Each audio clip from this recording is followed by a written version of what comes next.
तारा लहंगा के दूरी है सताला हसीवान वाला तारा लहंगा के दूरी है सताला हसीवान वाला लहंगा के दूरी है सताला हसीवान वाला तोरा लहंगा के दूरी है सताला हसीवान वाला मारी मैंने जगहिया पभाला हसीवान वाला बारू सुपर से ऊपर तू गोरी तनी नाच देखाई के ढोढ़ी हमर जिला हवे पूरा रंगदारी वाला तारा लहंगा के दूरी है सताला हसीवान वाला मारी मैंने जगहिया पभाला हसीवान वाला लहंगा के दूरी है सताला हसीवान वाला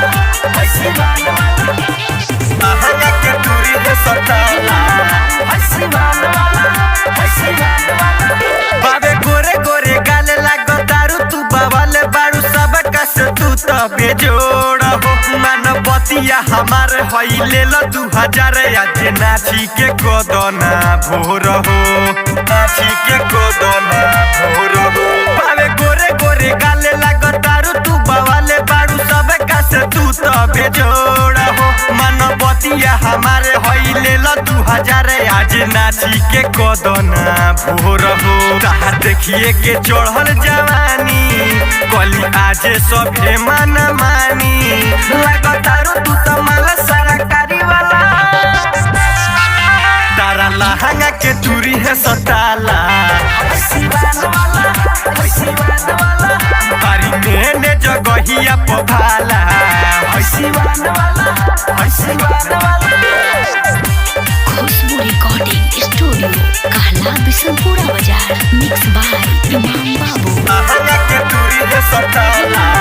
हसीवान वाला लचकाई के कमर तू मचाई तो गदर बबी पूरा इहाँ बरतिया में अरे याद रजनी से हई प्यारे पुनीत तोहे छोड़ी नया जी के रतिया में नया जी के रतिया में लचकाई के कमर तू मचाई तो गदर बबी पूरा इहाँ बरतिया में अरे याद रजनी से हई प्यारे पुनीत तोहे छोड़ी नया जी के रतिया में इहाँ चलेला हमारे चलती केहू छोड़ी ना कर बुझे गलती जनी बुझी तू हमके मदारी वाला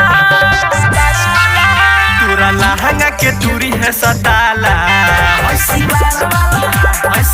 वाला मारी मैंने जगहिया पभाला हसीवान वाला